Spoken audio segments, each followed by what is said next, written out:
Exposing the secret to lag-free Roblox. Most people miss these simple fixes. Don't be one of them. Ready to boost your gameplay? First up, lower your graphics settings. Just hit ESC, go to graphics, and turn quality down to take the pressure off your device. It's like giving your computer a break.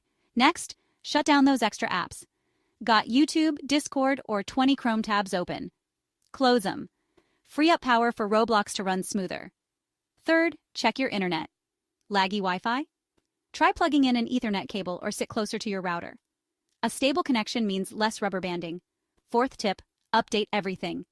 Keep your device and graphics drivers on the latest version. Old software can slow you down more than a noob in an obby. Last, when in doubt, restart your device. Sometimes all your system needs is a fresh start. Quick recap. Lower your graphics, close extra apps, check your internet, update your stuff, and restart if needed. Try these out and say goodbye to lag. Hit like and subscribe for more Roblox